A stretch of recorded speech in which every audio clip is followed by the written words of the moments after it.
All right, Kevin Durant makes his NBA final picks. Also, AD fails to deliver for the Lakers last night versus the Houston Rockets. And also, we're going to talk about Michael Porter Jr. starting to light it up in the NBA and basically fulfill his prophecy. So let's get into it. Make sure to hit that subscribe button, bell icon button, share the video. We can start off with Anthony Davis. AD on the way. And also talk a little bit about the Suns as well, too, man. They won last night. But, Anthony Davis can't do it all by himself. The Laker roster really ain't that deep. Once you look at it, it's Anthony Davis, LeBron, and pretty much Deion Waiters still working himself in. JR still working himself in. JaVale McGee is what he is. Dwight is an older guy now. So once you look at the roster, even with Rondo, without Avery Bradley, the roster ain't pretty good, all right? Bradley was a good two-way player, man, who could shoot the ball, especially when he's on.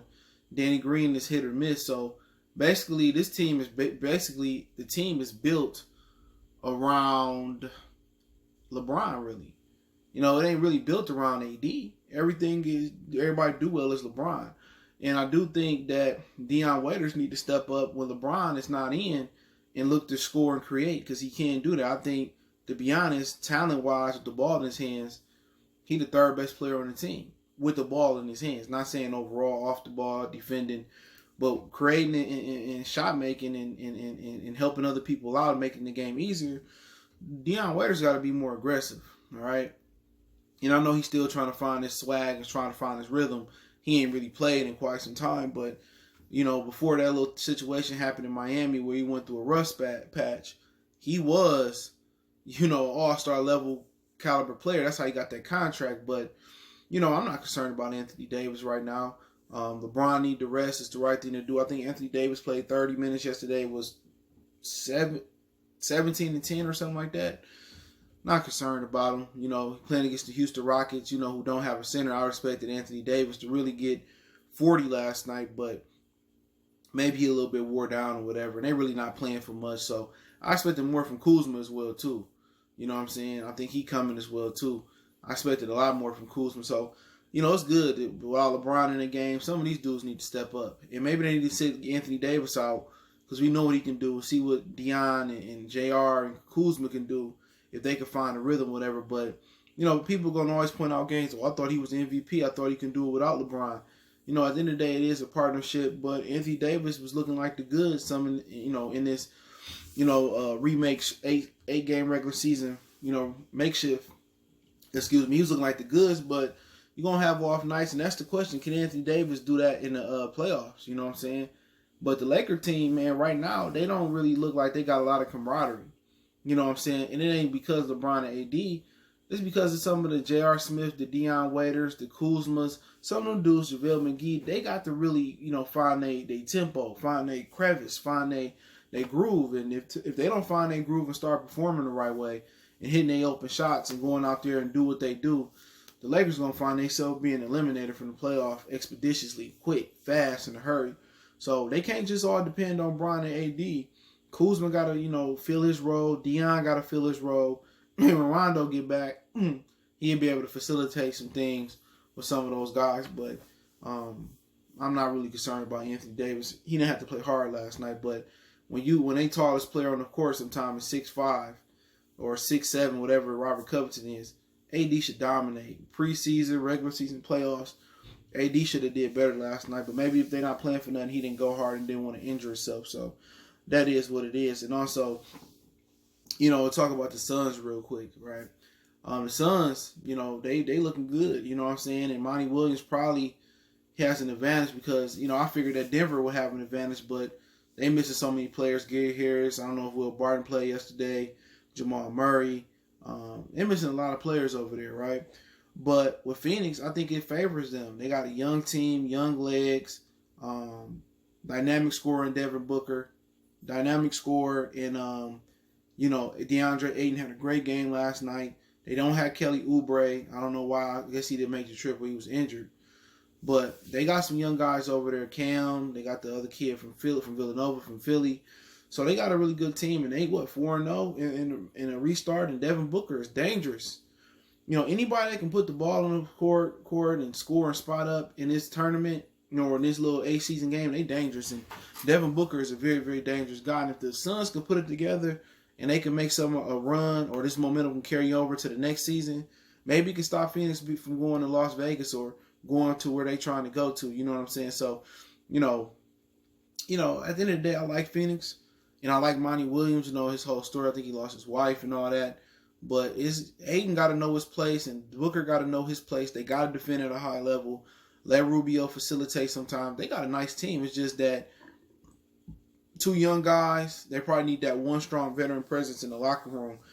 They need a veteran there. Carmelo would have been good over there for them to kind of, build that camaraderie. They had a really young team with Oubre and, some of them other young players. They had Josh Jackson at one point. He got into some trouble and got moved.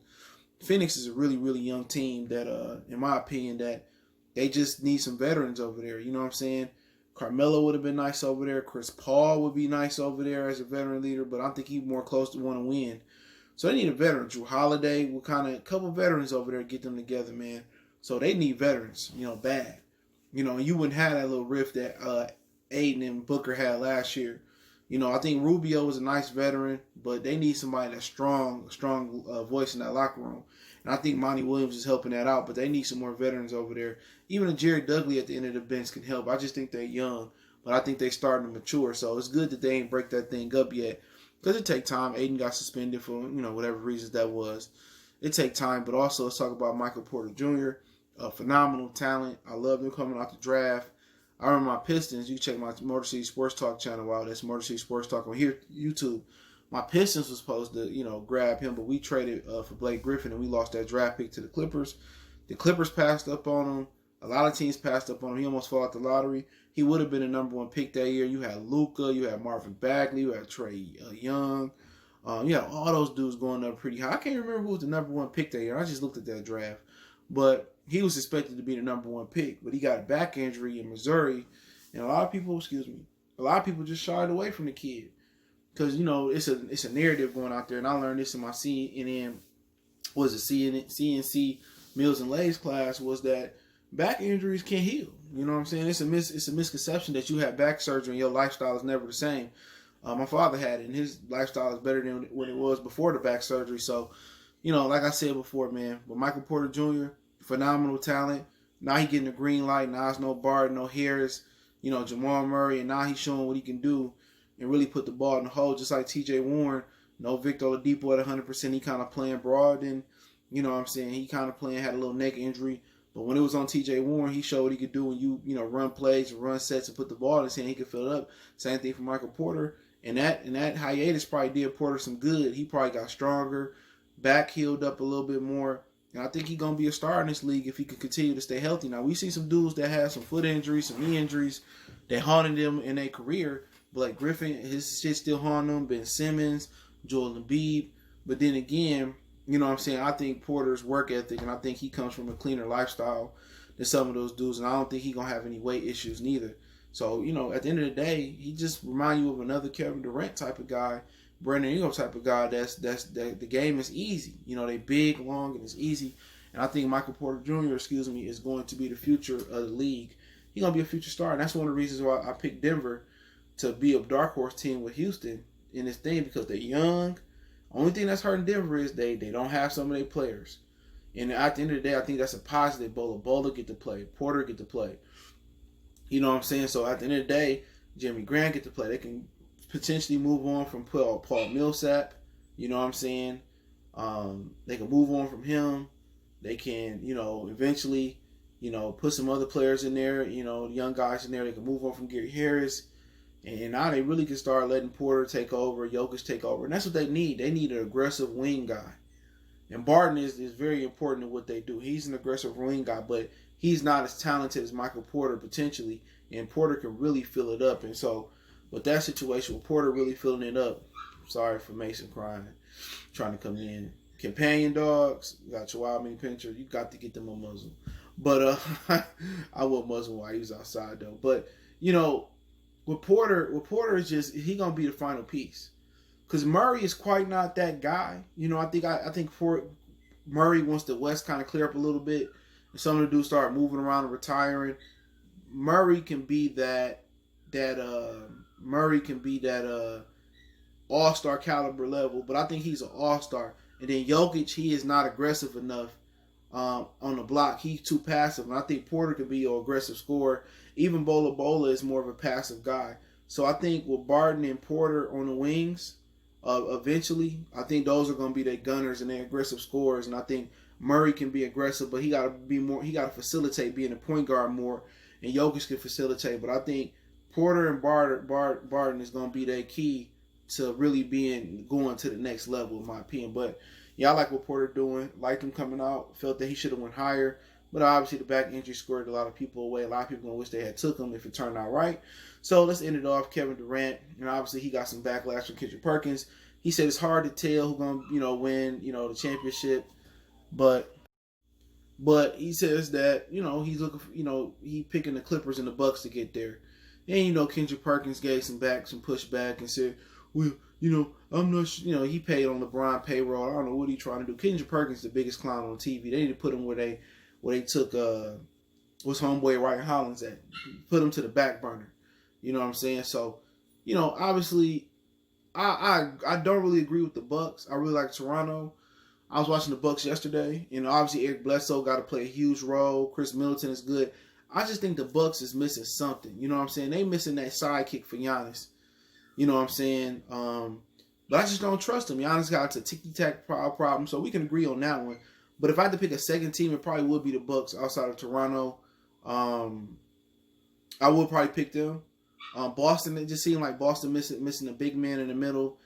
I like Miami. I think it's a little bit premature for Miami. They might have to make a couple moves there. But I do think the Bucks have a chance to come out the East. And I like the Clippers coming out the West, but they got to get Montrez back, get Lou back healthy, in a rhythm, get Patrick back healthy in a rhythm. I do like what they're doing. They're really, really deep. Got some athletes over there. You got Paul George, Kawhi Leonard doing what he's supposed to be doing. And I think he got to find a better rhythm. He kind of been out of rhythm a little bit. And crybaby ass dog. He's been out of rhythm a little bit, but I think I'm not mad at his picks, but he gonna pitch a person.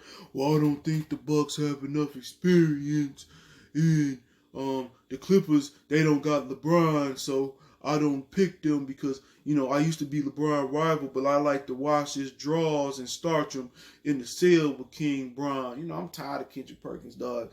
That motherfucker sucks, man. But it's Kevin Durant prerogative. He did say basically, I don't know, anything can happen, injuries and all that.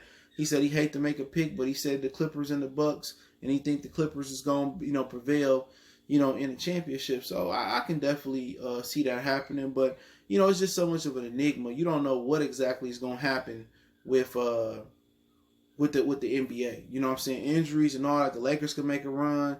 The Clippers can make a run. Denver can make a run. Houston is really hitting on all cylinders right now. So it just seemed like to be a lot of defense played in the bubble, and it seemed like scores is prevailing. So you got a 7-game series, which I think they should have went back to the 5-7-7 format, but they probably not going to do that because they went to 7-7-7 as soon as, Seattle got upset by Denver that year, man, the Supersonics. But, I can agree with what he's saying, man, but, anything can happen. Denver got those young legs. Houston got some good young legs. It's all going to go down to who's going to play defense and who got enough scoring. So I do think, Toronto got a good defensive team. Milwaukee got a good defensive team. Milwaukee strong on the inside for the most part.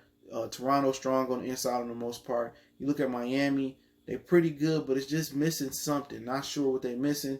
Also, you look at Boston, they're missing interior play. So I really think it's going to go down to those four. And also with Ben Simmons being injured and being out indefinitely, could be 4 to 6 weeks, could be gone for the good. I really just see those, Toronto and Milwaukee coming out. I don't think Boston got enough in the middle. And then out west, I think anything can happen.